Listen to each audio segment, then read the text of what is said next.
Hello, Bashar. And to you, good day. I'm very excited to be here. As are we to interact with you. And before we begin, I would first like to extend my deepest appreciation for allowing us to interact with ourselves Absolutely. through you as a permission slip. It is our passion and our pleasure. Throughout my physical life here, I had the exciting opportunity to experience deep and severe levels of negativity, suffering, depression, and pretty much everything in that category. How exciting. Indeed. How brave and bold of you. Thank you. I guess. I know. Because you can use this now to your advantage. Remember, unless you haven't heard it before, what we call the rubber band analogy? Yes, I'm aware of that. Therefore, you understand, the farther you pull the band back into darkness, when you finally let go, it'll give you that much more momentum to fly that much faster into the light. So you were bold and strong enough to pull that band very far back. That means you have a lot of potential energy built up to go flying into the light. Wow. So that was bold of you. I'm glad you mentioned that because it seems I'm still stretching backwards. Do you want to let go? Yes, and that's why I'm here. And what it is in your belief system that stops you from letting go. What are you afraid will happen if you do let go and fly into the light and be the self you prefer to be? Yes? I don't think I'm afraid. I just think I'm not able to identify a specific belief system that I have. All right, well, one moment. We use the term afraid, but this is what we mean by it. Do you remember us talking about the motivational mechanism and how that works? Would you like a recap? Yes, please. You all have a motivational mechanism. It works like this. It works all the time, immediately, without fail. There are no exceptions to this. You always choose in the direction of what you believe benefits you. Always, without fail. What you believe benefits you more than the alternative. You always move away from what you believe does not benefit you. So, what that tells you, if you understand that mechanism and how it works, is that if you are not letting go and moving in the direction you would prefer to, that can only mean you have a belief attached to staying where you are that makes staying where you are appear more beneficial than where it is you prefer to go. You need to find out what that belief is. And that usually translates as if you do let go, you're afraid that something will happen that you don't prefer to have happen. That's what we mean by being afraid. You are projecting, or the negative belief is convincing you that if you do let go and become who you prefer to be, that something worse and less beneficial will happen than simply remaining where you are. Does that make sense as a mechanism to you? It does make sense, yes. So you need to figure out what the belief could possibly be that would make staying where you are more beneficial or seem to be more beneficial than where it is you prefer to be. Do you have any clue as to what that might be? Well, I have sharing, if I may, Yes. with an experience like that. Yes. So I went back and I analyzed most of my negative experiences that I had, and I realized that most of the times, if not always, they were self-inflicted. All right, and? Because? And then I went and I asked, why is that? And then I found the reason. And that was? The main reason for me is that I find myself attracted and passionate about the idea of falling in love with the wrong person 99% of the time. Because? Well, I don't know. That's where it Because you starts. don't deserve anything better? Yeah, I think so. So this is an issue of self-worth. Well, if you ask me now, I feel like I deserve, but then I think it's something more deep inside that. I know overrides that you empirically know you do, but if you believe that you are not worthy of it, that is going to take precedence. That's exactly what I just described as the motivational mechanism.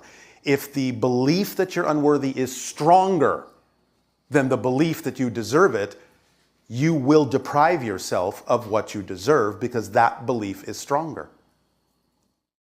how do I shift the belief? Well, find out why that belief would be stronger. Why does it seem safer, I'll use that term, to deny yourself what you deserve? Are you concerned that if you allow yourself to attract what you deserve, that something will go wrong with that? Or it won't be what you thought it would be?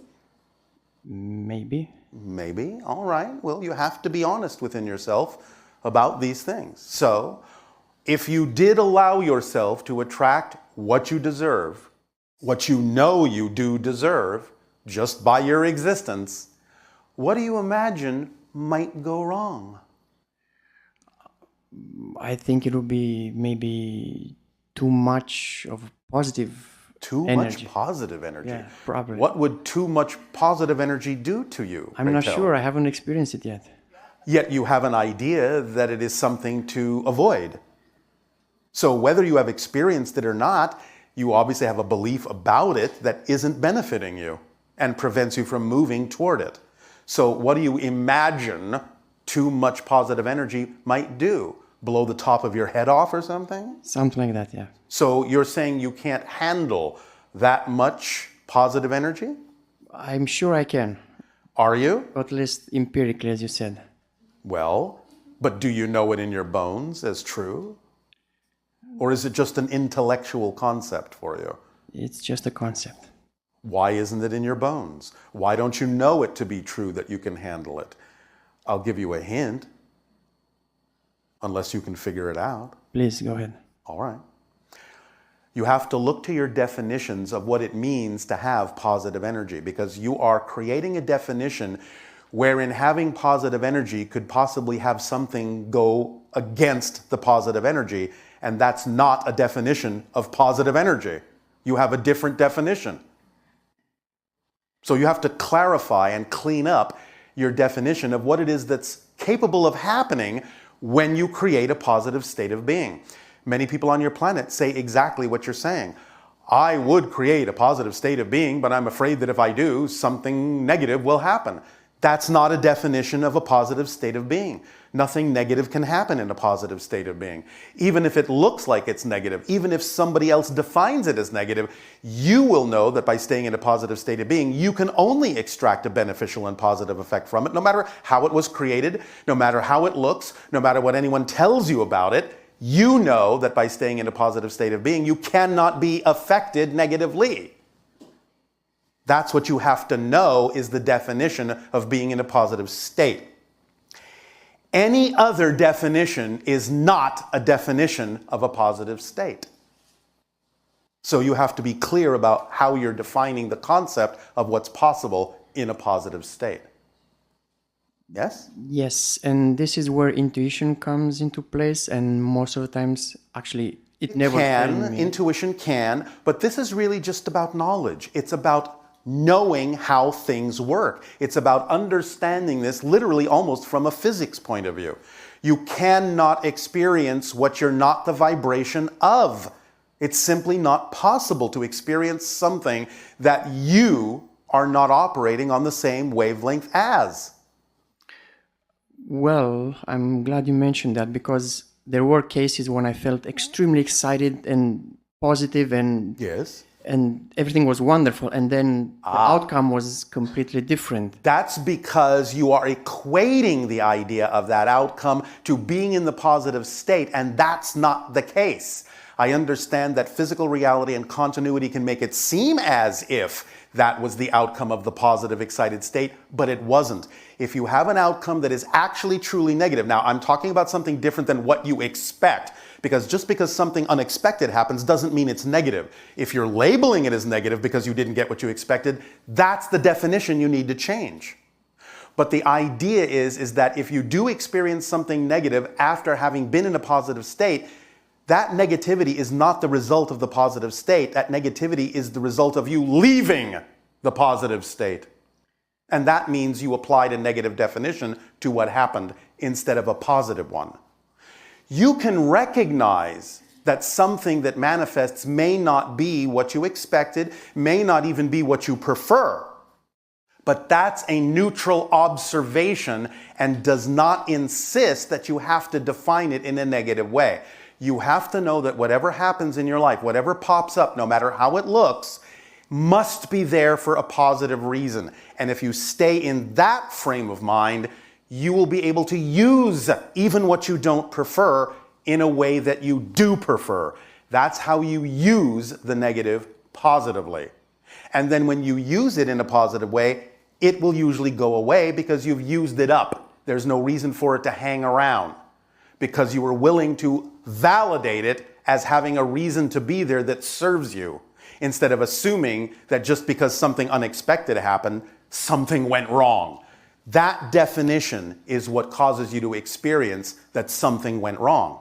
The thing in and of itself doesn't have built-in negative meaning. Nothing has built-in meaning.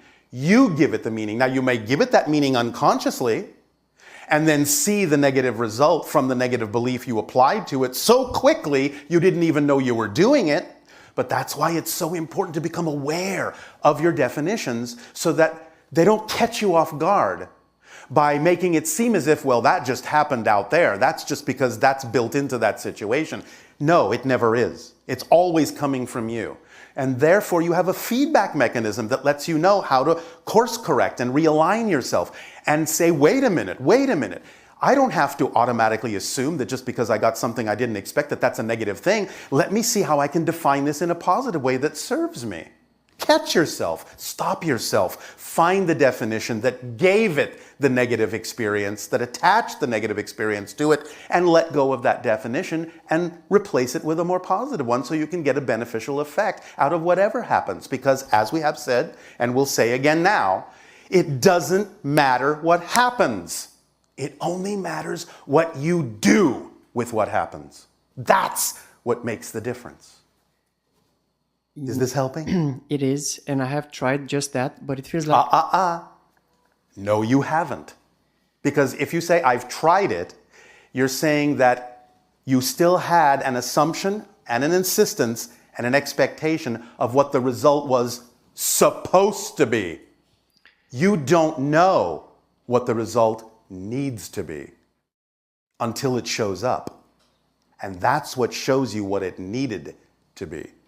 So you have to let go of any insistence on what you think it's supposed to be. Do you understand?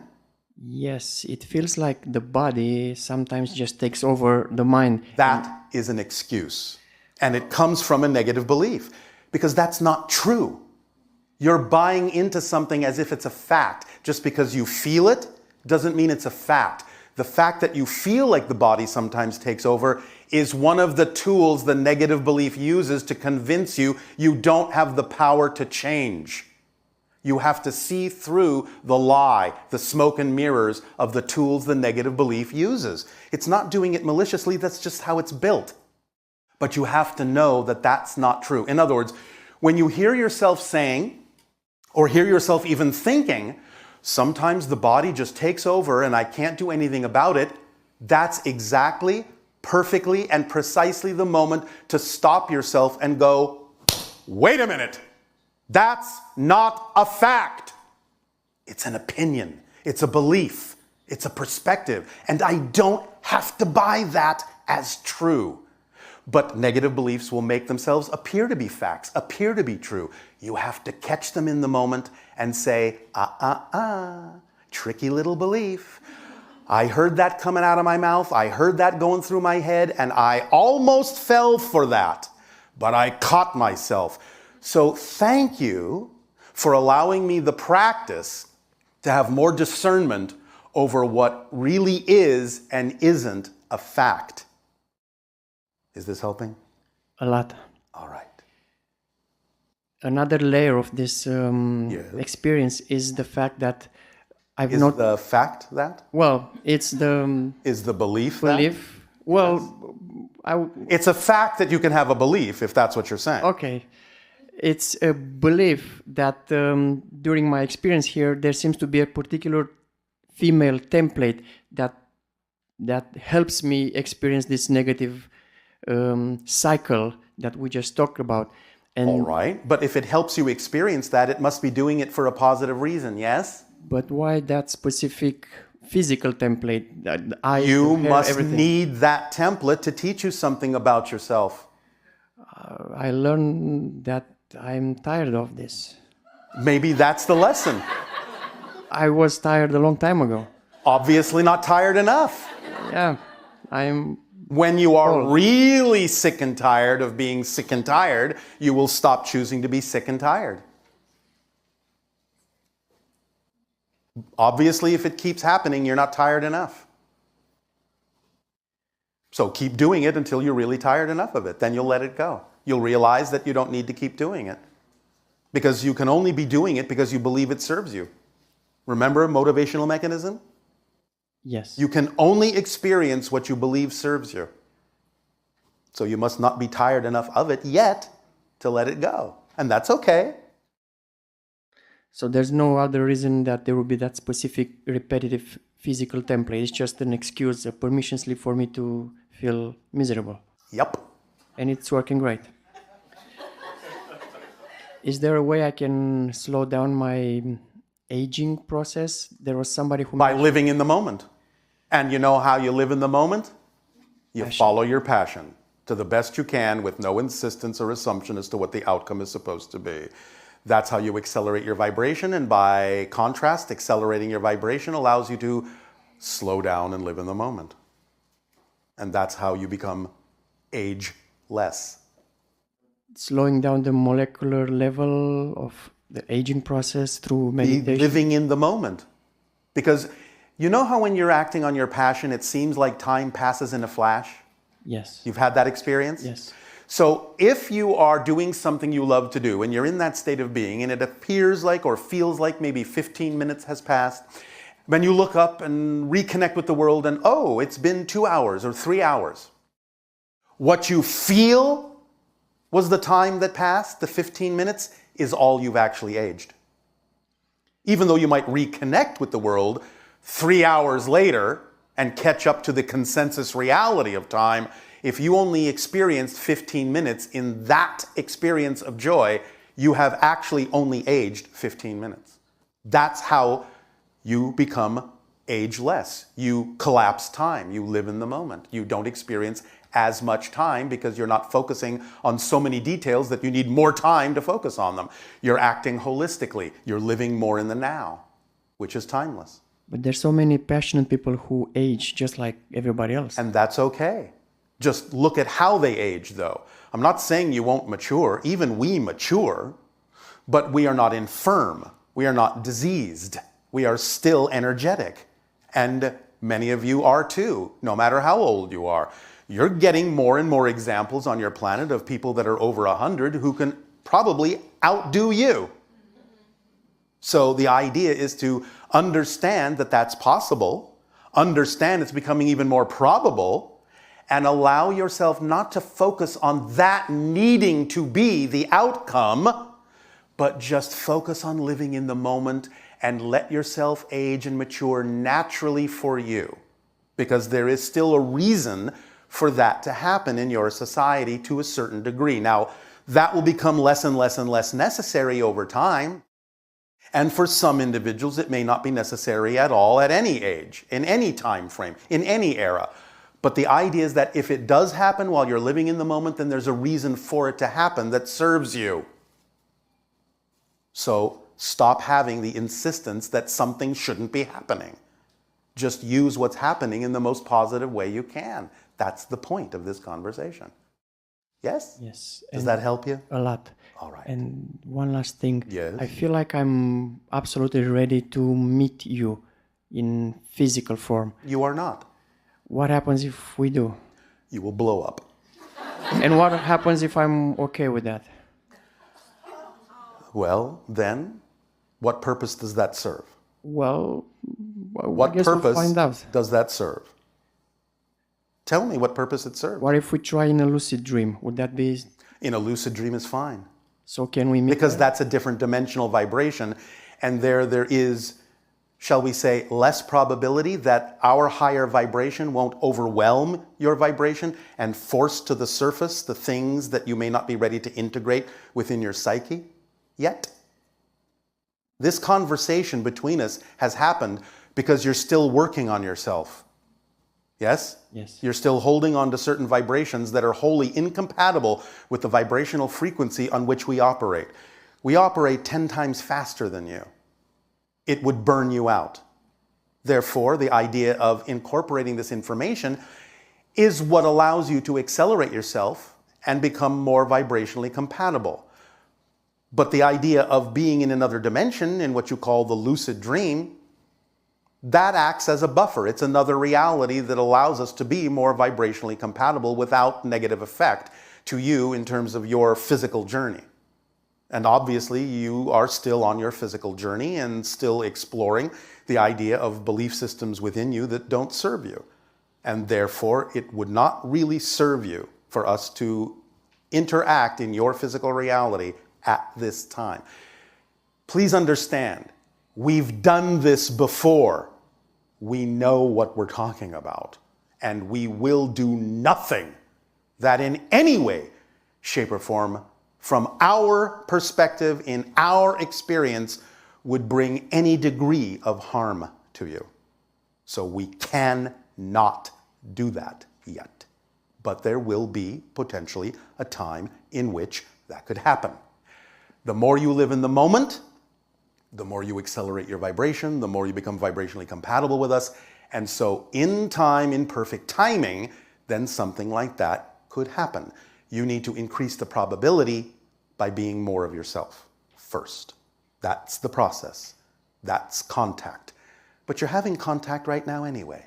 So the idea of physical contact with us can't be made to seem better than the kind of contact we're having right now. This is how it works. And you have to simply trust that we know what we're doing. All right? I trust you. Thank you. Our unconditional love to you. Pleasant dreams.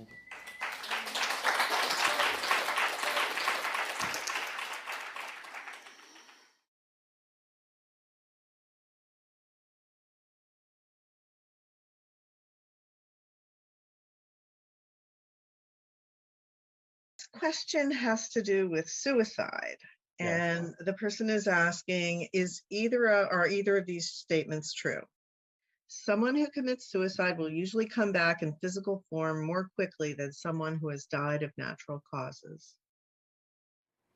You want me to answer that one first? Sure. All right.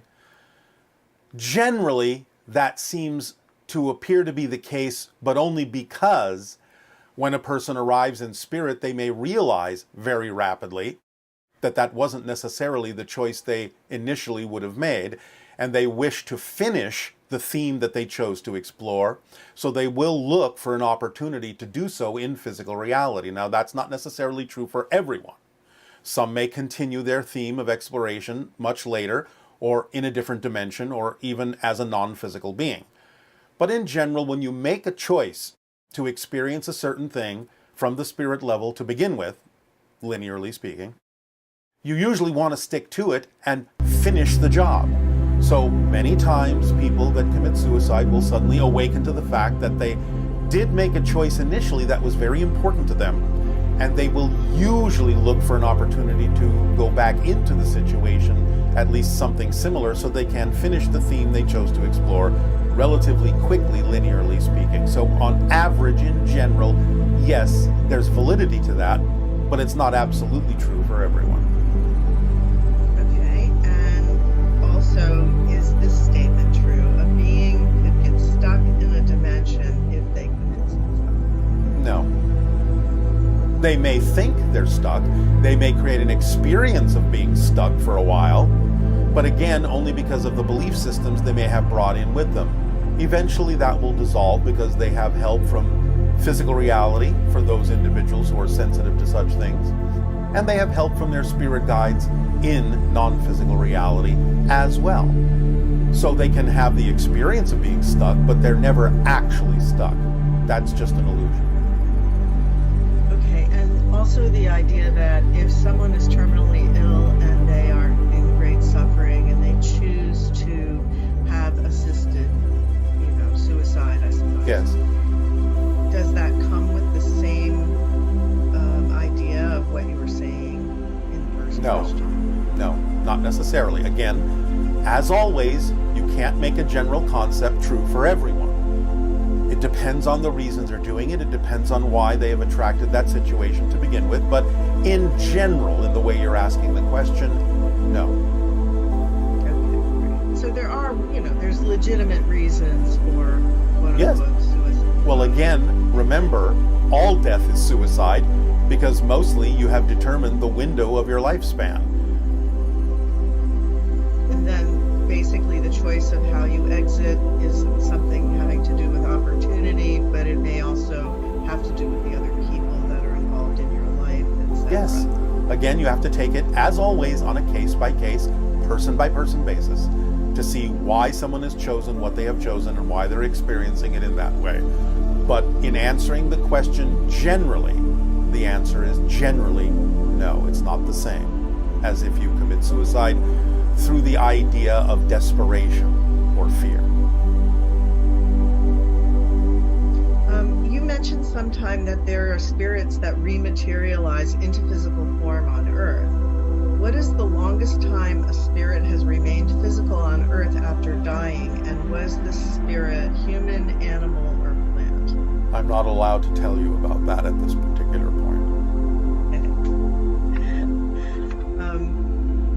Right, and you've said that cats communicate with elementals. Very often, yes.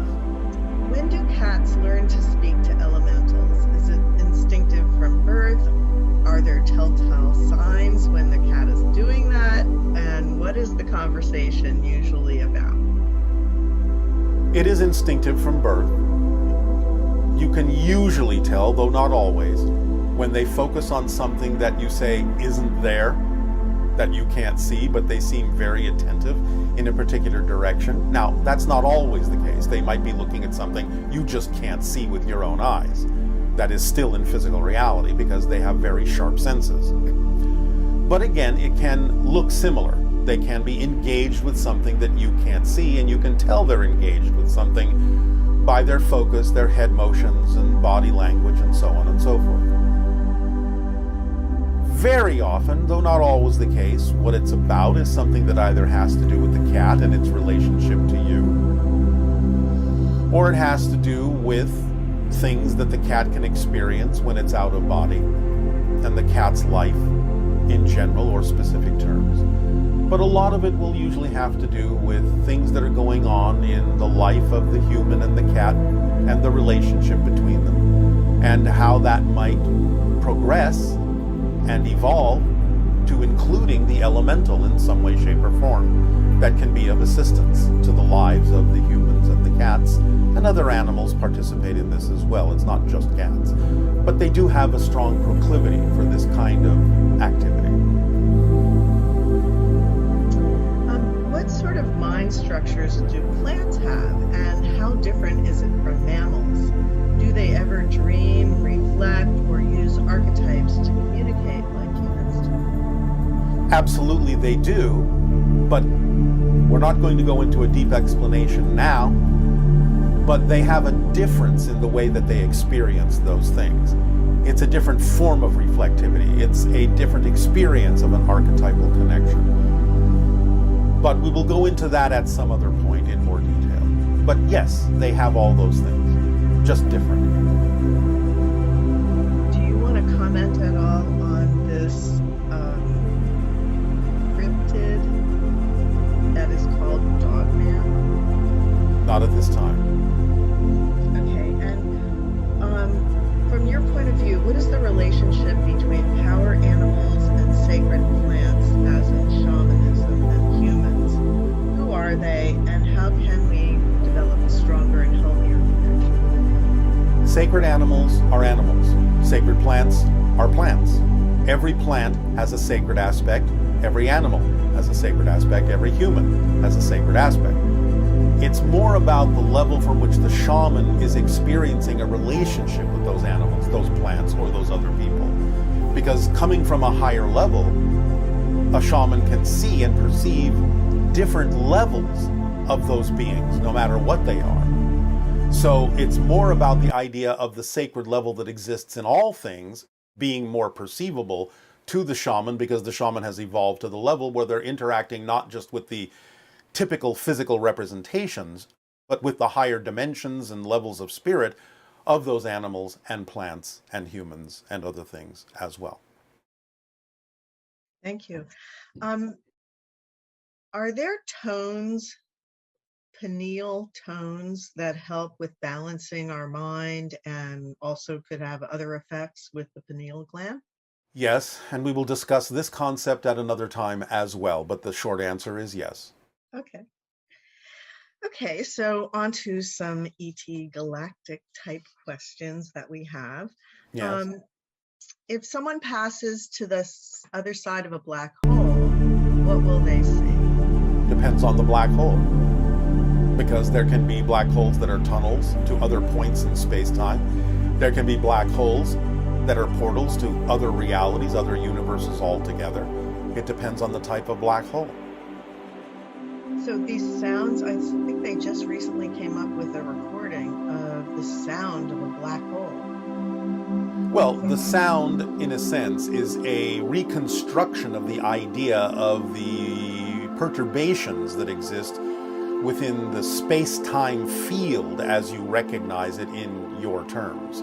So it's the fluctuations in the space-time field, the gravitational fields, the fields of consciousness that are being interpreted in your terms to create a sound as you understand sound. What you're basically hearing is a representation of fluctuations in space-time.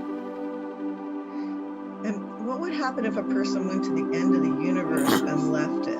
What would they see? I know it's going to be very, but... Again, you're assuming, first of all, there is an end in the classic sense to the universe, but we understand the context of the question. It depends. Again, you might see another universe. You might not even know you've crossed from one to another. The end may be apparent and it may not be. It just depends. Again, this requires a deeper conversation, but the general answer is, it depends. Okay. And are there any spacefaring ETs who are basically life-size animated plants? In a sense, yes. You would perceive them in that way. You would perceive them to be plant life, although they would be a little bit different than what you perceive on Earth as plant life. But yes, there are those extraterrestrial beings that do appear to possess more qualities you would attribute to the concept of plants. What about situations where someone has taken something that elevates their frequency, some sort of hallucinogenic or plant-based idea, and they experience things like communication with DNA and things like that? Is that basically similar to the idea of interacting with a plant-type consciousness that is an extraterrestrial? Well, yes, because it can be a reflection of dealing with the consciousness of a plant that is terrestrial, and therefore may cross into the idea of communication with an extraterrestrial type plant as well. So they can deliver information from that microscopic level in a sense also. Yes, possible. Okay, and why do extraterrestrial crafts have light? Lights on them. Are they a device for attracting our attention and raising our awareness, or do they serve a purpose? Well, there are many levels to that. Many craft have lights in the same way that your cars have lights. Remember, it's dark out in space. Therefore, the lights help to identify what's there. But a lot of the so-called lights are not lights as you understand them. They're expressions of energy. So they can be representative of many different things that are not necessarily physical lights in the way you understand the technology. It may be the manipulation of energy that has a light as a side effect. Okay, and will there be people who immigrate to Essassani, and how would that work in the Interstellar Alliance? Eventually, there may be those that will come to live on different planets relatively permanently, yes. In the future, when you are a full-fledged member of the Interstellar Alliance, that is a common thing for individuals to do, as long as the planet can support their form of life. just like you would go to live in another country. There is nothing mysterious about this. At the present time, though, individuals who are experiencing Essassani would basically be doing it in dream time in that form. In their astral form, yes. Eventually it can be physical. There are humans who have been taken to other planets physically. We're not going to go into detail about a lot of that right now. But there are humans who do reside on other planets. It's rare, but it has happened. And are there subterranean intelligences living alongside humans on this planet? There are some. That doesn't mean there's a hollow earth in your dimension. But there are some subterranean beings that do exist on your planet simultaneously with you. They're not many. Mostly those that you would consider to be other civilizations, subterranean, are in other dimensions that just appear to be inside your planet. But there are a few physical beings that do live in subterranean enclaves on your planet that you are not necessarily aware of. Yes. How prevalent is it that there are ships in the oceans? Do you mean extraterrestrial craft? Yes. Oh, sorry, yes. It's relatively common because there are bases under the oceans, under the ocean floors, and are visited quite often by various extraterrestrial crafts, just as there are bases that are also underground on land and bases on your moon and Mars. Are there a number of bases within the Hawaiian Islands? There are a couple. All right, a few. Can I ask about a specific location? If you wish. Doesn't mean I'll answer you. Okay. Kealakekua Bay? Nearby. There have been sightings. Yes, nearby. Nearby. Nearby. Not in it, but nearby. Okay. Are the beings responsible for creating our species and our scientific level of intelligence also responsible for the nuclear weapons that this intelligence has produced? If you're referring to the idea of the Anunnaki, they did have a science that was understood by some that did allow for the development of nuclear devices. They didn't provide them, though, if that's what you're asking. Okay. And did the Sasquatch interact heavily with the Conestoga people, who are also known as the Susquehannock, found on the Susquehannock River? And if so, modern people believe this culture is extinct because of conflict in the 1700s. Did some of them travel with Sasquatch to other dimensions? Yes. And that's all we will say about that. Okay. And are ancient Egypt giants Anunnaki? Some of them certainly have a lot of Anunnaki blood. They are mostly ancient Atlanteans that have a lot of Anunnaki blood, many of which still existed on Earth in the late periods after the destruction, the third phase of destruction of Atlantis, and became known as the Anunnage. You can look them up. Anunnage, A-N-A-N-N-A-G-E, Anunnage, which is a corruption of Anunnaki. But many of these are ancient Atlanteans who survived and went to different areas on your planet that had a lot of Anunnaki blood. Okay, and this is a question about the U.S. congressional hearings on the UFOs. Yes. Well, first of all, does that foreshadow a change in the collective energy leading to the beginning of the open window of contact? It does, of course, even though not much information actually was offered in that meeting. The fact that it is recognized as a public meeting that professes to take the subject seriously is a step forward in the evolution of contact. Yes, of course. And this person is saying, I read that the US government or military doesn't want to admit UFOs are from outer space and friendly because then there would be no need to have huge budgets to protect ourselves against them. Is that accurate or? Yes. In general, yes. There are exceptions, but yes. And in the news this week, there was also a picture of a doorway on planet Mars. And is that picture true? No comment. Okay.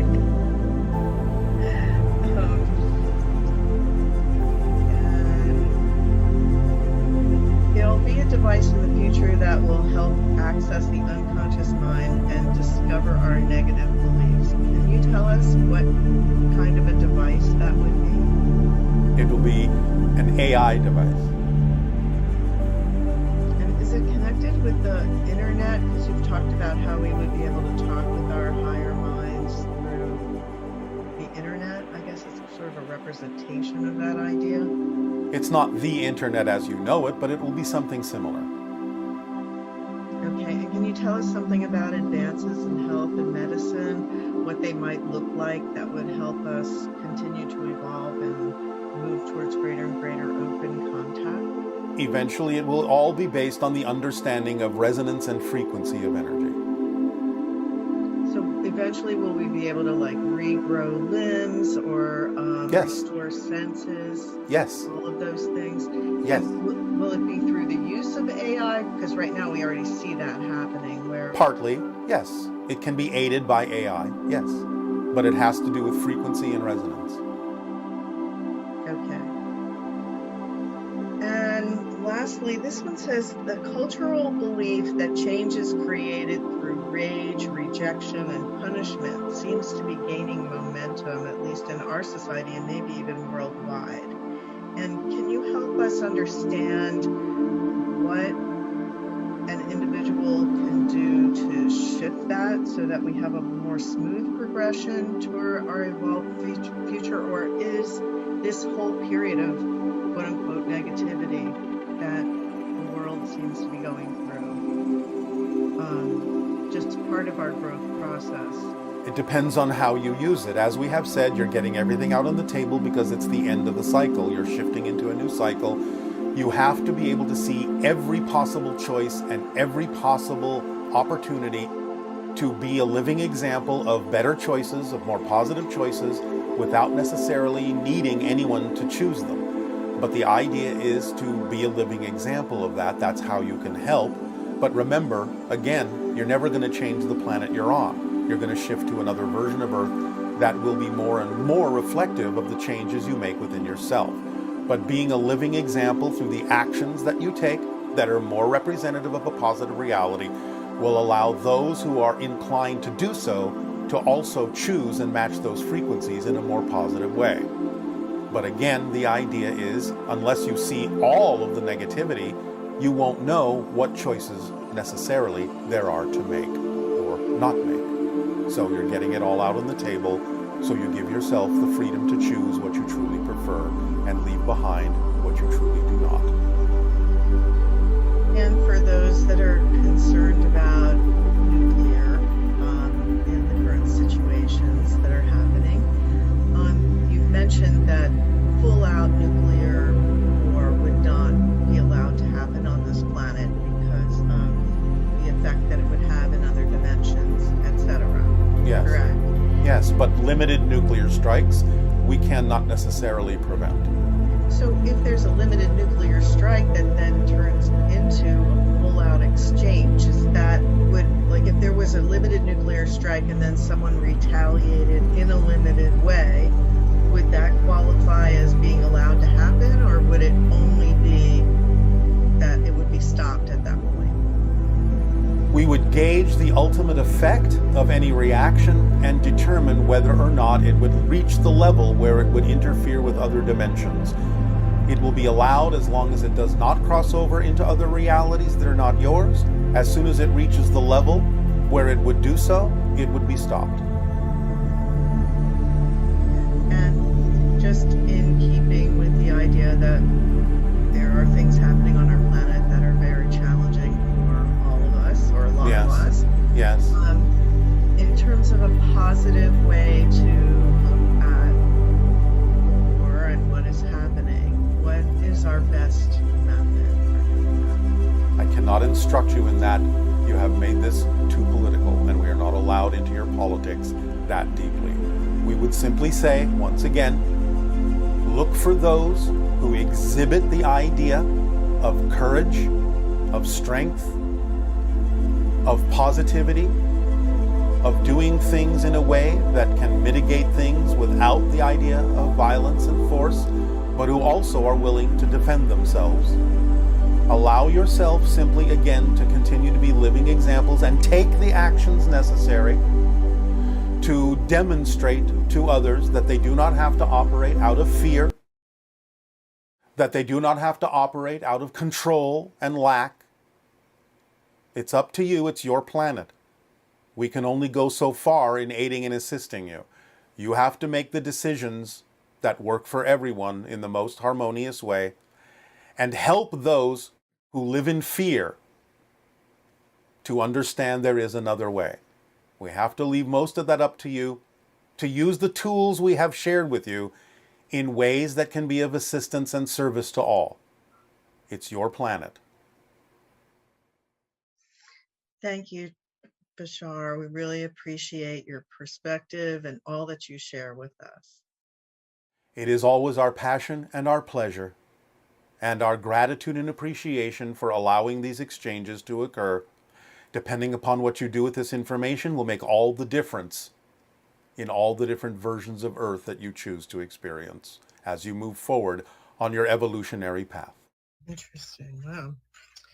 Okay. And regarding working with the subconscious, hypnosis has been a method used to explore it and assist medically. Is it beneficial, and can we improve our method and use, and how? Again, like previous questions, it can be beneficial for those individuals that are attracted to use that particular permission slip. It can be very effective for many of you because it does help the majority of people in the collective idea of the themes you are exploring to unlock from any particular reality concept that you may be holding on to and truly be capable of letting it go. So it can be an effective permission slip because it taps into the collective unconscious of your reality and the themes that the collective may have agreed to explore, and lets you, in many cases, be relatively fluid with them or free of them. So yes, but it's still nonetheless a permission slip. And again, it can be more effective the more you understand how it can be a skeleton key of sorts to unlock every different kind of lock that may be experienced in your life. But again, it's up to the individual to decide whether or not that's something that they will gravitate to, that they are attracted to. Remember that you're hypnotizing yourself all the time anyway to believe certain things that aren't necessarily real, at least temporarily so. So all of you, in that sense, in order to have a physical reality, are under the influence of different types of hypnosis. Okay, and is the subconscious mind like a doorway to the higher consciousness? Is the subconscious part of the mind or the higher self? It's part of the mind, but it is the part, again, that acts as a go-between between the physical conscious mind and the unconscious mind to determine exactly what portions of information that reside in the unconscious mind and the higher self the physical mind is ready to process. So it acts as a kind of a gatekeeper, the subconscious mind, to let through whatever the conscious mind feels it is ready to deal with in terms of facing different belief systems and processing them and letting the negative ones go. So, of course, everything is a reflection of what the higher mind chose to experience, but it is a specific part that acts as a gatekeeper for what the conscious mind is ready to deal with. Okay, and what, if any, impact do things like autism, ADD, and things like that have on the triunal structure and the way our belief systems are formed? I'm going to put this very simply. The effect that those kinds of situations or conditions have is to either make the subconscious mind more or less open to bringing through certain ideas in a very specific way. So in other words, the subconscious mind may now be relegated to bringing only certain things through, but bringing them through more fully than it ever would for a quote unquote typical trilateral conscious mind. So it depends upon what, again, the theme of exploration is, what this spirit or soul has decided to experience, and how it will use the subconscious mind as a gateway to bring through those specific things that are relevant for the experience that you are calling autism or those other conditions you have named. And so it's like having the subconscious mind have a way of doing slightly different kinds of duties, slightly different kinds of filtering or not filtering, depending upon the theme that is being explored by that particular consciousness. And with multiple personality disorder, is that a mental issue or is it a spiritual issue? Well, it can be both, because again, remember, as above, so below. So there can be affectations in the mental consciousness that will allow for that particular being to experience those things that may originate in a other dimensional or spiritual nature. But the idea fundamentally, and again, not for every case, but fundamentally, is that an individual is tapping into multiple parallel realities, multiple versions of themselves, without necessarily having the filtering system or the control system imposed upon it that would allow them to function in an orderly fashion, communicating with one another in a way that still allows the individual to function, quote unquote, normally in your reality. So it's a type of tapping into multiple dimensions, multiple parallel realities, without the ability to focus in any one particular one in an effective way, but again, can be done for a variety of reasons that may be personal to that particular consciousness experiencing that. So is the person tapping into multiple spirits and having them all share one body, or? No, it's not the sharing in the body, but it's an expression through the body, if that's what you mean by that. They don't all reside in the body per se, but the body can function as a reflector or a mirror for different versions of spirit and consciousness and physical beings in other parallel realities temporarily. So again, sort of like your telephone analogy, you can have different friends speak to you through the same phone, but it's not like they're inhabiting the phone.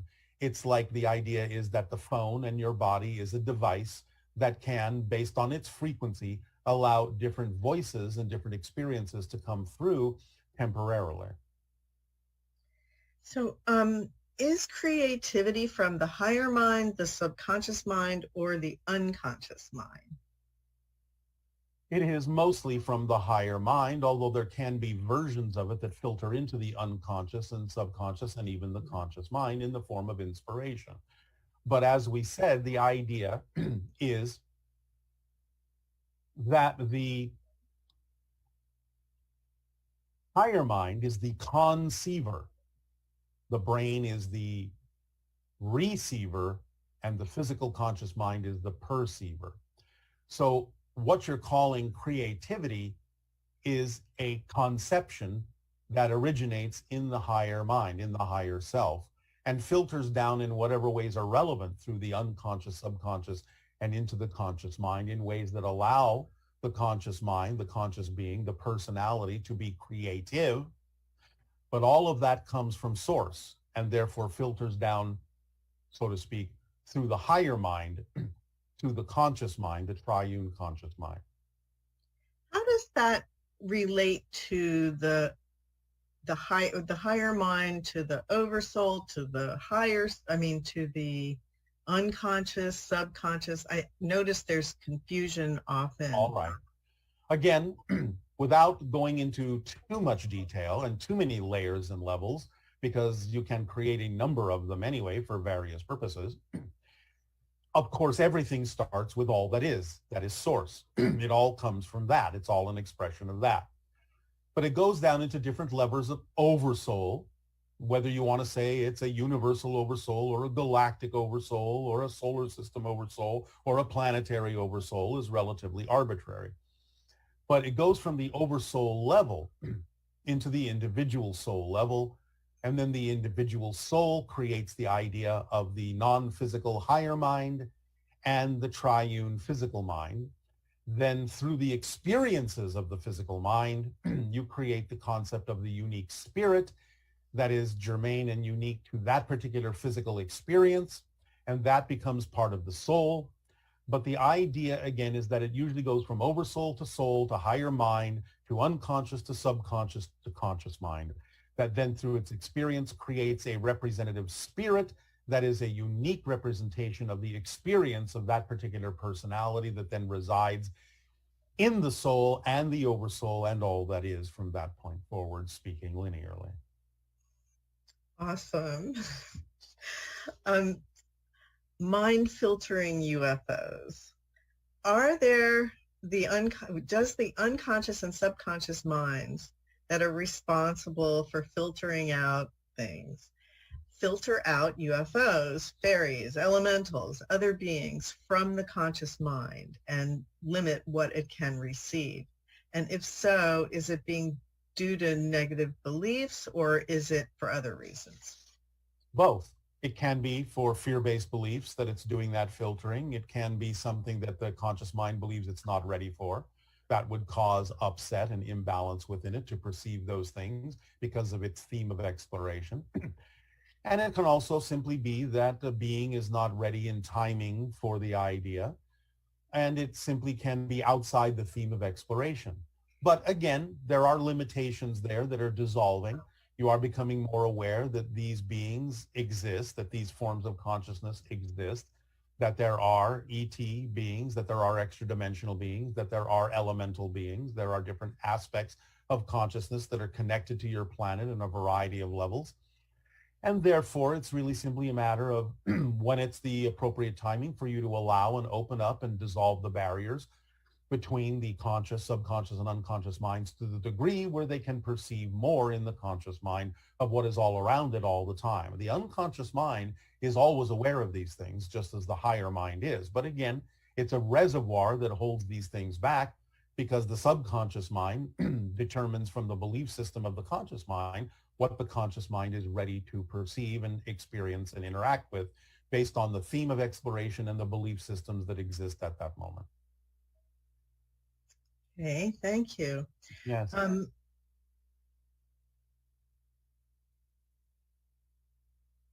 Okay, you've said that to access the subconscious mind, unconscious mind, and so on, that we have to raise our vibration. Yes. But how do we know that we are in that state? How do we know that we've accessed the subconscious or the unconscious mind? And do you have a tip to achieve the most frequent type of vibration needed to access the subconscious and the unconscious? Last question first, follow the formula because Right. it leaves nothing relevant out and raises your vibration when you're acting on your passion. And the question, how do we know when we're there, will become obvious when you actually have raised your vibration. To ask the question means the vibration is not high enough.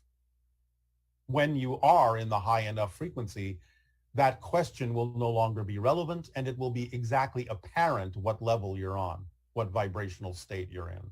So raising your vibration will eliminate the need to ask a question, when am I in that vibration? How do I know when I'm in that vibration? It's a self-canceling idea.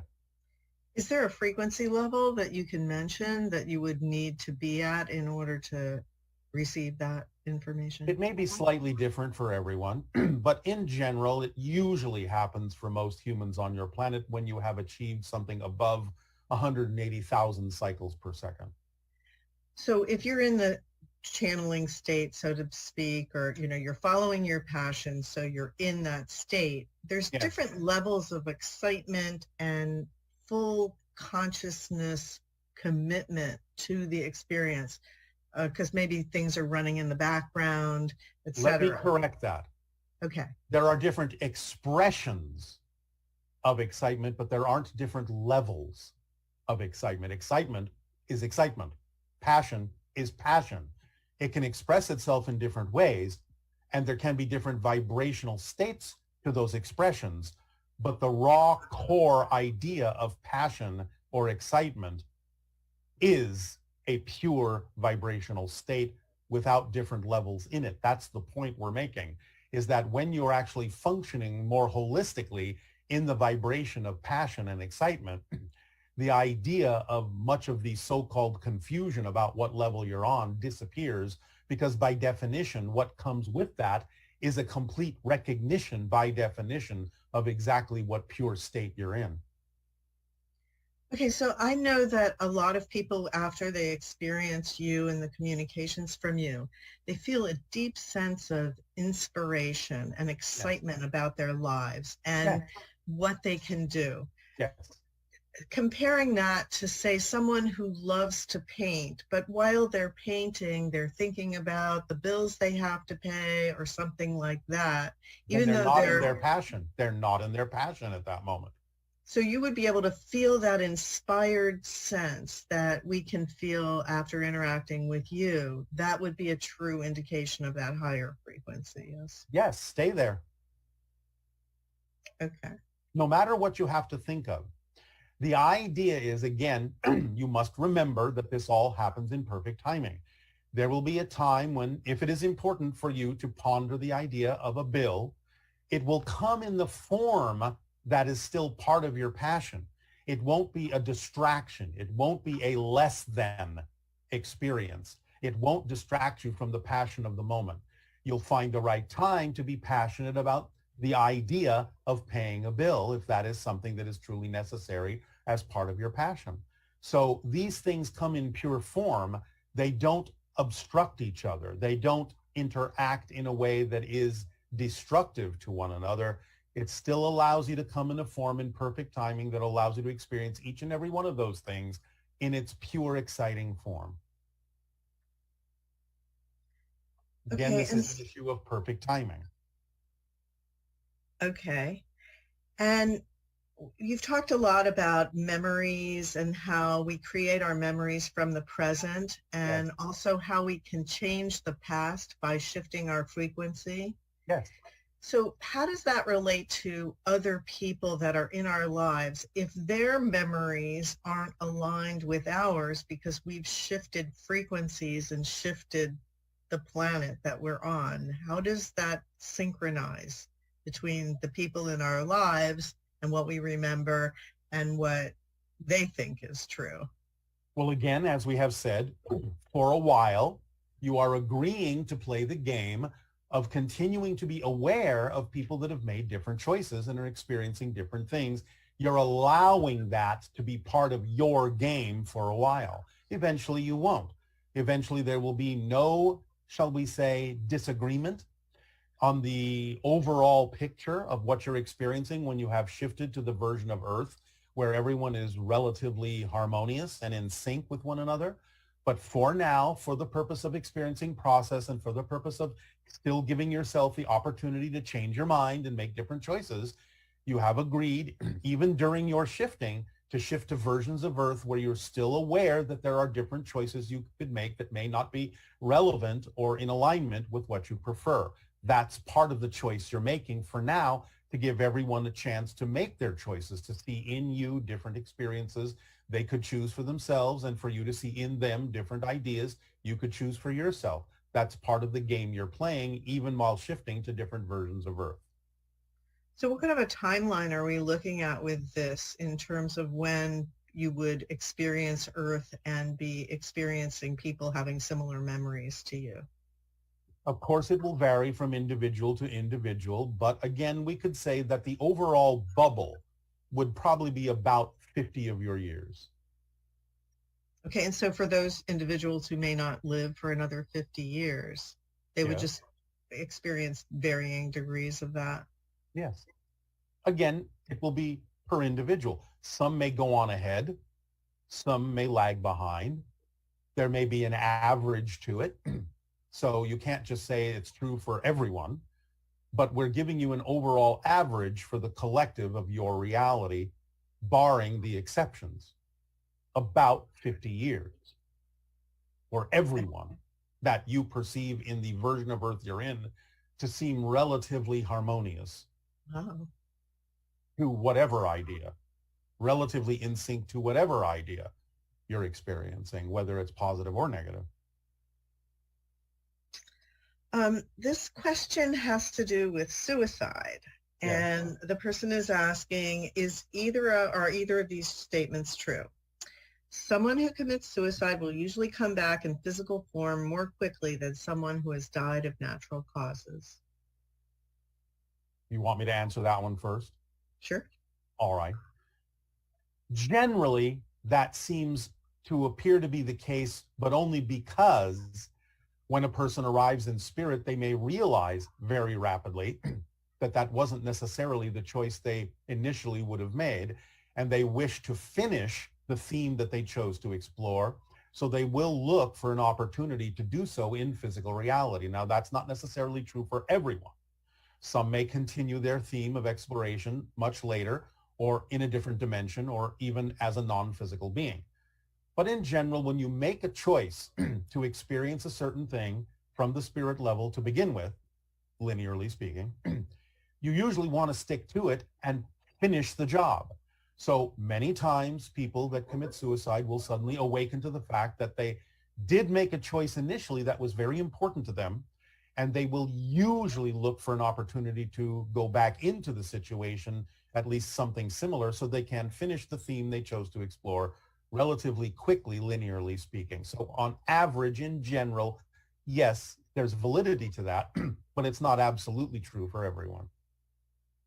Okay. And also, is this statement true? A being could get stuck in a dimension if they commit suicide. No. They may think they're stuck. They may create an experience of being stuck for a while, but again, only because of the belief systems they may have brought in with them. Eventually that will dissolve because they have help from physical reality for those individuals who are sensitive to such things.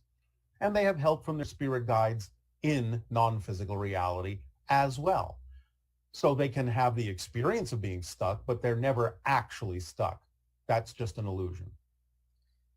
Okay. And also the idea that if someone is terminally ill and they are in great suffering and they choose to have assisted, suicide, I suppose, Yes.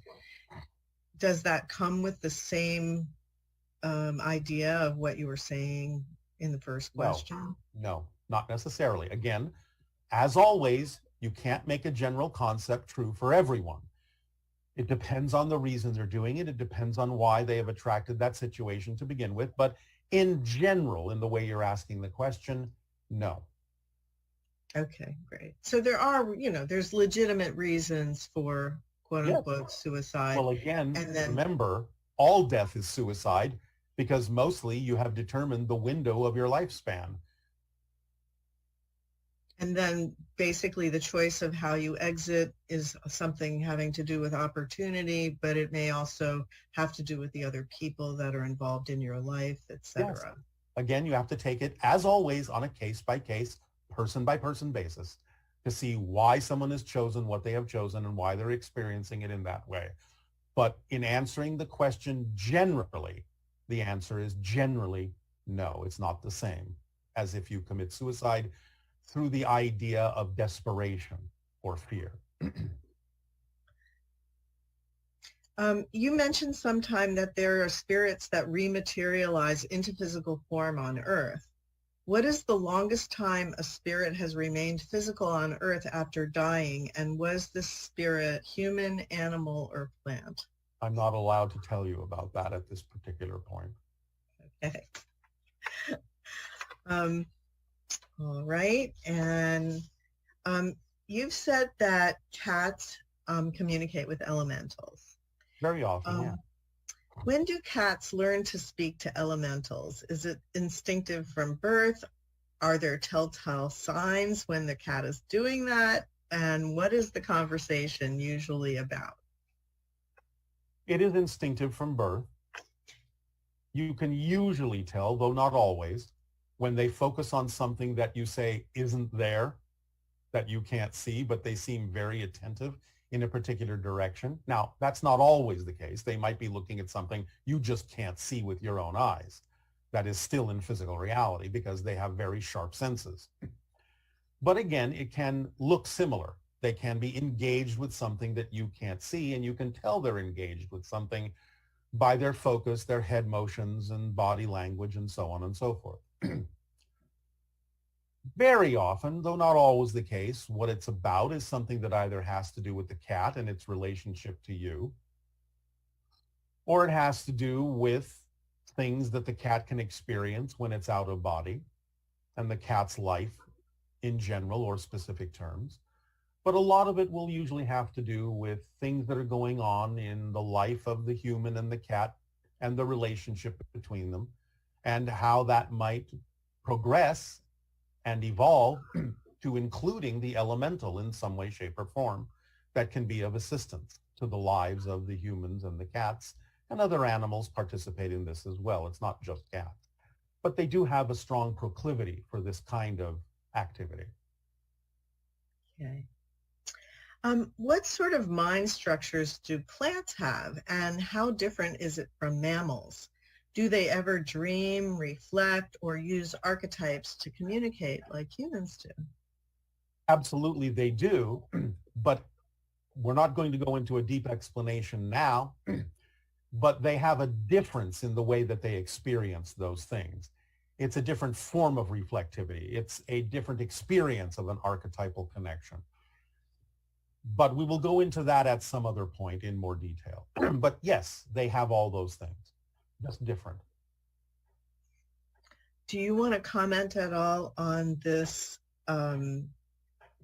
cryptid that is called Dogman? Not at this time. Okay, and from your point of view, what is the relationship between power animals and sacred plants, as in shamanism, and humans? Who are they, and how can we develop a stronger and healthier connection with them?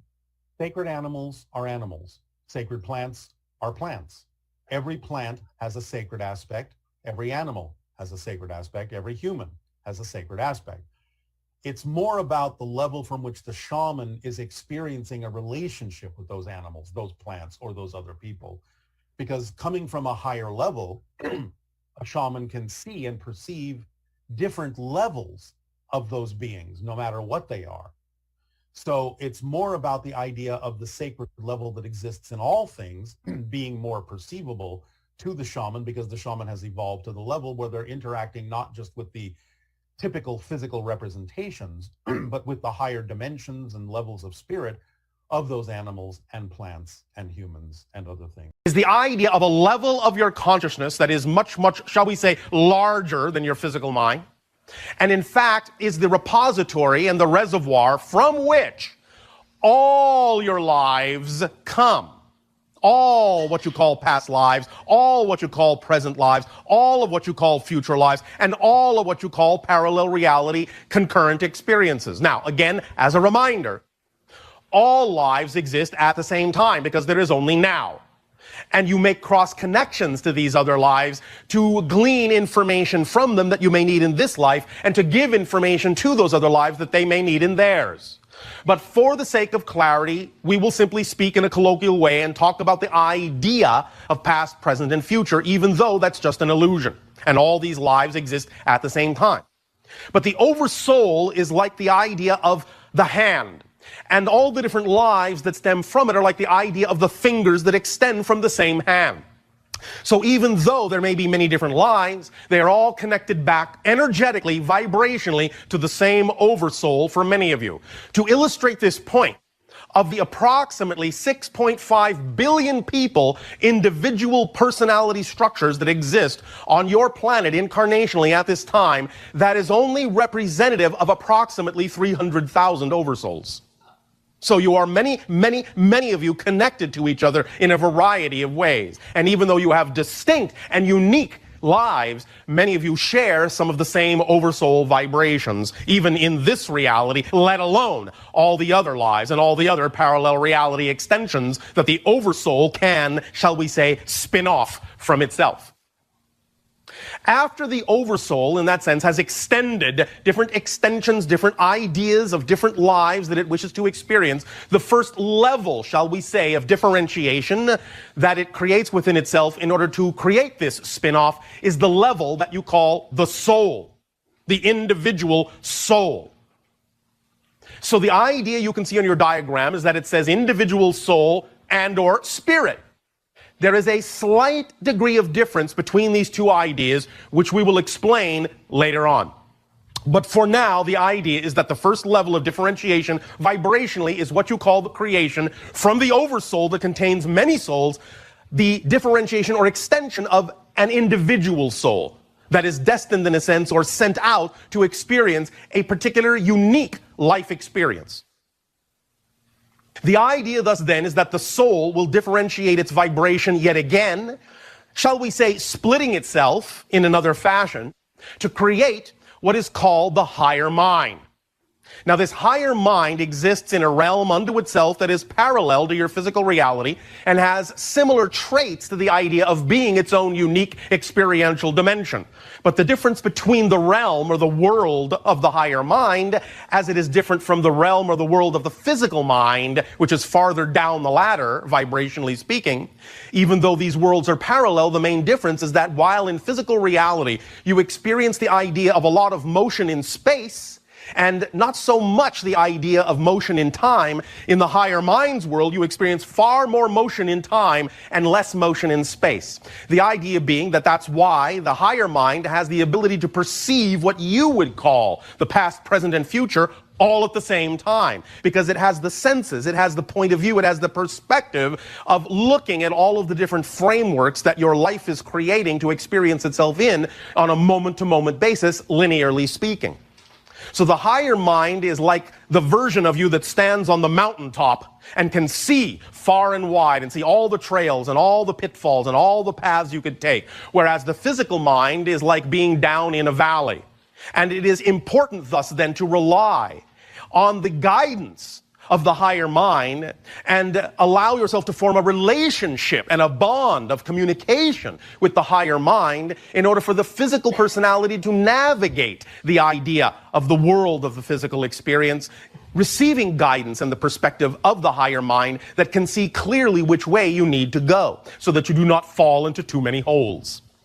Thus, then, it is important to form this relationship, and in forming a relationship between the higher mind and the physical mind, you thus then are capable of functioning in physical reality as a whole being, a whole person. Because if you do not form this relationship, if you do not allow yourself to perceive the communication that is coming from the higher mind through the conduit you call imagination, then you are, in a sense, at a loss. You are, in a sense, rudderless as you go through physical reality. And it is, in your terms, a hit or miss proposition, whereas forming that relationship will allow you to receive the guidance that can allow you to stay squarely on the vibrational path that represents your themes of exploration and joy and excitement in your physical reality experience. Now, how the higher mind begins to do this is that the first differentiation, referring again to your diagram, that the higher mind will make, will split itself off into or go through, will be the level that we call the template level reality. This, in a sense, is the border between physical and non-physical reality. It might be euphemistically referred to as the blueprint level. This is where the idea of what your physical life will be experienced to be is laid out like a blueprint. And the higher mind lays these ideas out and chooses what kinds of themes it will explore, and generally in what way it will explore them. This is the level that you, as a physical person, call destiny. It does not in any way, shape, or form erase or remove or prohibit you from having free will as a physical person. But the idea is that destiny and free will work hand in hand in a very specific way. The idea of laying out these blueprints or templates for the physical life gives you an opportunity to have some guidelines to follow. And it gives you, in a sense, a type of hallway to walk down. Now, with your free will, you can walk down that hallway however you wish. You can run, you can skip, you can jump, you can crawl, you can go upside down and sideways, backwards and forwards, but walk down that hallway you will. That's the destiny part. The free will is how you do it. And the idea is that it is, in many ways, not so restrictive as you might think, because now, especially in this day and age on your planet that you call the transformational age, you even have the ability now consciously to rewrite, to redesign some of those blueprints. That's what this age is all about, is rewriting your agreements to be more representative and more harmoniously aligned with the ideas of what you prefer to experience as your true natural self, as you form more conscious recognition of your connection to all these different levels of your consciousness. You are thus then empowering yourself to use the template level reality to redesign your agreements, redesign your themes of exploration, redesign the blueprints of your life so as to truly manifest in a very magical and immediate way what it is you truly wish to experience. And this is one of the important reasons why you need to form this strong relationship with the higher mind that is above the template level, where the physical mind is below it, because coming together in a balanced way will allow you to operate from the center of those two realms, the center of those two realities, which is squarely within the template level dimension of experience. But now you can see that as you refer once again to the chart, that the level below this that is created to begin to draw from the blueprint level, to draw from the template level, to begin to lay out the idea of your physical reality blueprint or experience, will be what you call typically the collective conscious agreement level, what we choose to refer to as the collective automatic mind. The idea being here that you lay out the general playing field, the general rules by which you have agreed to play the game of physical reality as a collective consciousness. In other words, you lay out the idea of the type of reality you will experience, perhaps even the type of planet that you will experience, the type of rules and laws of physics that go hand in hand with that dimension of experience, so that you don't have to think about these things, so you don't have to pay attention. Because if every moment you had to think, I need to make sure that gravity is on, I need to make sure that gravity is on, I need to make sure that gravity is on, you simply would go flying off the planet, or you simply would have to focus so strongly on the idea of the background rules of the game that you would never really have a chance to focus on the experience of playing the game.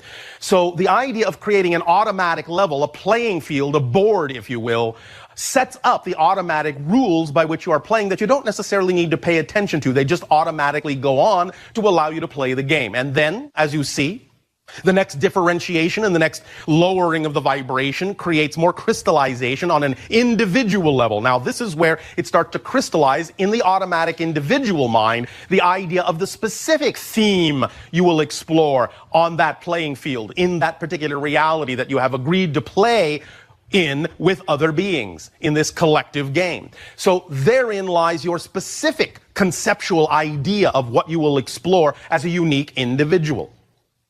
Now, in doing that, you then set up the stage for the next level down, which you call the unconscious mind. And in this sense, this is the first layer of the three parts of what you call the physical personality construct, which is composed of the unconscious mind, the subconscious mind, and the conscious mind, as you call it, and contains in the unconscious mind the beliefs and definitions, and in the subconscious mind, the emotional energies, and in the conscious mind, the thought patterns that, when combined, form the three-sided prism of personality that thus then working together expresses itself in the form of what you call the ego structure, the personality structure, that thus then exhibits the behavior that you exhibit in physical reality experience. So the idea here is to understand, very importantly, that in physical reality, as the vibrational levels, in a sense, coalesce, as they lower and lower and lower, all the way down to the level of what you call your conscious mind on the 9th level, because you have created the experience of physical reality on Earth in a particular way, and because you have focused for thousands of years the idea that your control, that your mastery of life, that your focus of life happens only through the personality or ego structure, that it seems to be the thing that's in charge, in control, doing all of the machinations and all of the perceiving and all of the experiencing of physical reality, you have, because of that experience, erroneously many times labeled the conscious mind as the one at the top, as the one in charge. When you have done this, when you started to define the conscious mind as the one at the top and the one in charge, what you started creating for yourself was the idea that all the other levels existed in some sense below you. So you created a shadow reflection of the ideas of a few of the levels above you and created the idea that they would appear to be below you, even labeling them in ways that intimated that they were beneath your conscious mind. That's why you use the term subconscious and unconscious, and the idea then of the collective unconscious. In creating this shadow reflection downward, which isn't real, it's just an illusion, but it seems real to the conscious mind because the conscious mind thinks it's on the top, so it must be on the top of something.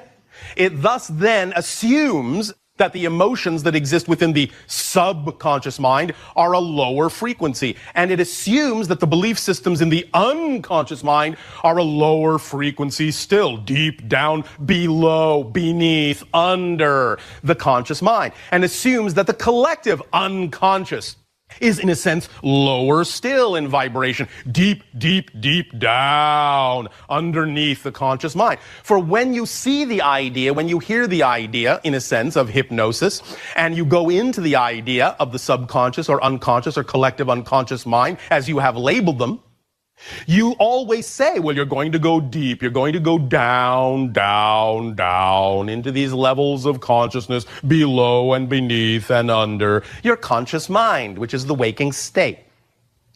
Now, herein lies the secret. As you can see from the diagram, even though you have created the illusion in the shadow reflection that these levels are vibrationally lower than your conscious mind, you can see in the diagram that they are actually vibrationally higher than the conscious mind. Which means that if you actually want to find out what your beliefs are that may be creating the reality experience you are having, you don't go down in vibration to find them, you need to go up. Everything from the conscious mind is up. All of the answers are up. Only the questions and forgetfulness are down. The idea, therefore, is that anytime you think, anytime you pose the idea that in order to access your beliefs or access your emotions or access things that you have hidden and compartmentalized from your conscious mind, anytime you think that you have to go down in consciousness to get them, under the conscious mind to get them, you are actually calling your vibration, you're calling upon your frequency, your signature frequency, to lower itself. And when you call upon your signature frequency to lower itself from a place which is the lowest vibration, all you do is find out that the shadow reflections are nothing but a shadow, that there really is nothing lower. But if you don't understand that, by forcing your vibration down, or at least attempting to force your vibration down where there is nowhere to go, you create a kind of repulsion. It kind of bounces back and magnifies and amplifies and pushes against you in a very specific way because you're telling it must. You have assigned it the task of discovering something on a lower frequency that doesn't exist, and it keeps coming back to you to tell you there's nothing down there. I have nowhere to go. Why are you pushing me down there? That's not where the answers are. And if you keep doing that, thinking that you have to keep going down and deeper and under in order to find the answers, it will push back more and more strongly, creating a cycle within you of frustration, a cycle within you of negativity, and that act is what thus then generates the experience called the negative ego, where suddenly you are frustrated and become angry about why this isn't working. Why do I not have control? Why is my reality not changing? Why am I not shifting in the way I wish to? Why can I not find out what those beliefs are that are creating my reality? Why? As we said, when you go down further than you are, all you find is why? So the idea is to recognize that from this point forward, taking your cue from this diagram, anytime you want to discover the idea of the feelings that are connected to the beliefs, and you want to find out what those beliefs are that are determining the definitions of your reality and the experience of your physical reality, you must raise your frequency. You must go up, up, and expand in order to go back up to the level of the unconscious mind and up to the level of the subconscious mind. You may wish to relabel these things if you wish to remind yourself that they are not below you, not beneath you. Whatever names you wish to give them will work as long as they are representative of you taking your vibration upward and not downward when you seek to explore the idea of what beliefs are creating your reality experience. Because remember, all your physical reality experiences stem from your thoughts and your behaviors, which always stem from your feelings, which always stem first from your beliefs. But you must go up to find them in vibrational resonance. Now, as we said, let us explain the little difference, which is actually a profound difference, between the idea of what is called the soul and what is called the spirit on the individual soul-spirit level. Once you have differentiated your frequency as a consciousness all the way down the ladder into physical reality, and you have your physical reality experience, you live your physical life for whatever duration you have decided is the natural duration that would allow you to explore the themes you chose to explore in that reality experience. Once you have done that, you have, in a sense, really created a unique persona, a unique experience. You have taken all that knowledge, all that experience, all that information, and you have, in a sense, imprinted it on the soul. When the individual soul is created, is spun off from the oversoul, it is very similar to the idea, energetically, of raw clay. In a sense, it is formless. It has consciousness, but it has no real, distinct identity. So the idea thus then of having the life, having the physical experience, having the physical personality, and having all of these explorations and the experience of change, the experience of transformation imprints itself upon that soul, so that when thus then the personality dies and goes back up the ladder vibrationally and arrives back again on that individual soul level, it is now an individual, unique spirit. The spirit is specifically now representative of the life lived. And that is why when you contact the spirits of the dead, they can still present themselves as the people you knew them to be in life. Because the spirit has been, in a sense, representative of that life and is the soul imprinted with that life. And thus then the oversoul can now absorb, in a sense, can learn from, glean from that spirit's life experience, because it is now not simply unfired clay. Now it is beautiful, shining porcelain of a very specific design. And the oversoul can now learn and incorporate and integrate that unique spirit's design into its overall makeup as an oversoul, and thus it can grow in its own stead, in its own perspective, in its own experience of itself, and all of the extensions that it may have, be it tens or hundreds or thousands or millions, are all through those life experiences feeding back information and experience to the oversoul.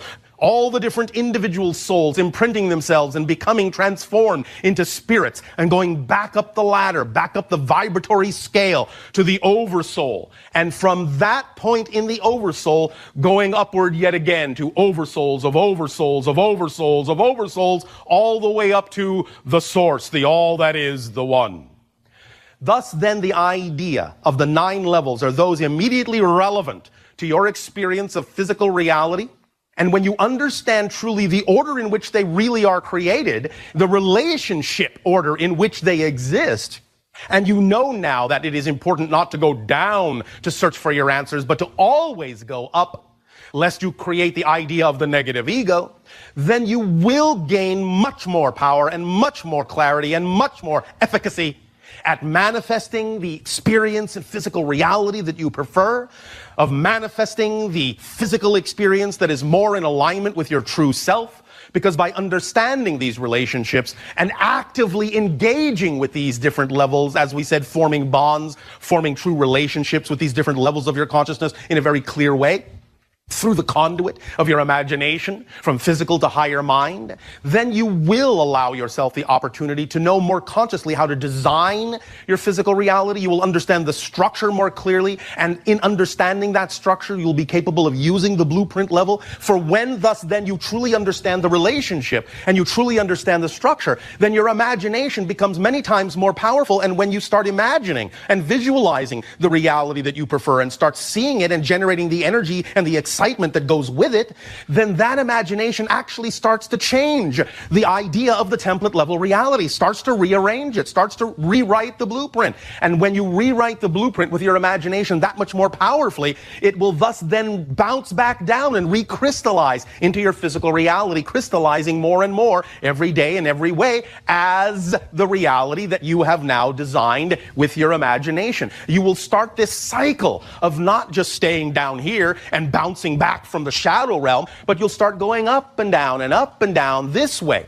And always thus then will create, in a sense, a kind of a heartbeat pump that goes from the physical personality up through the template level to the higher mind in a true relationship of communication that can plan, in a sense, together, that can design, in a sense, together what life is truly more representative of the true vibrational core of your being. And doesn't that sound like fun?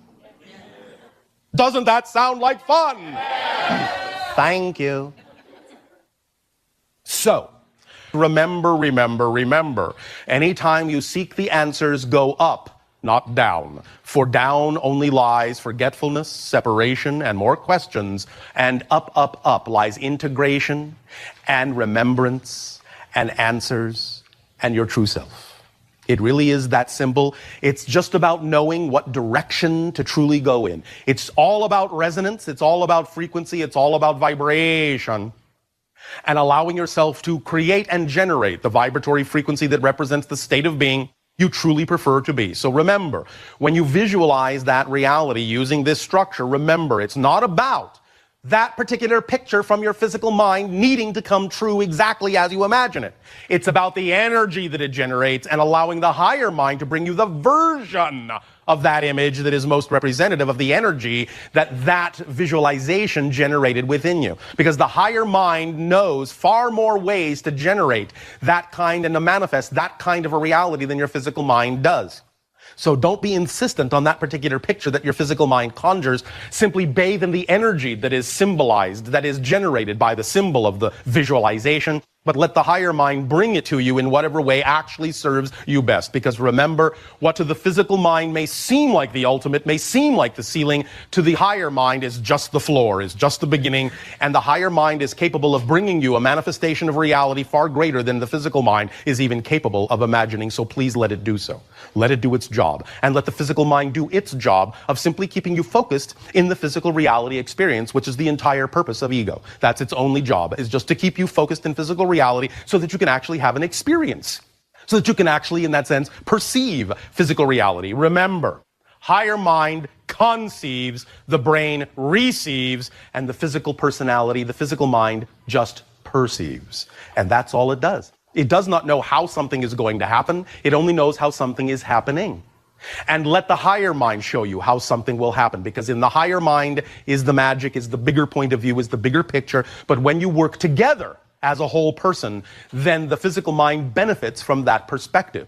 Use this structure, learn this structure, let it sink in, let it truly become your first nature, not second nature, first nature. So that you will automatically, anytime you desire to get in touch with what beliefs might be creating your physical reality experience, what definitions might be creating your physical reality experience, or what feelings you might be feeling that are being generated from beliefs that you don't know, that are unconscious. Anytime that you think of that, you will automatically know that you need to raise your vibration, expand yourself, and imagine yourself in the perfect state of being that you prefer to be in. And from that state of being will the answers come, and in that state of being will you be able to apply that information as you receive it into your physical reality to allow the actions to ground that energy in your physical reality experience, so that your physical reality experience takes on those vibrations and truly becomes a reflection of the reality that you know is truly aligned with your true core natural self.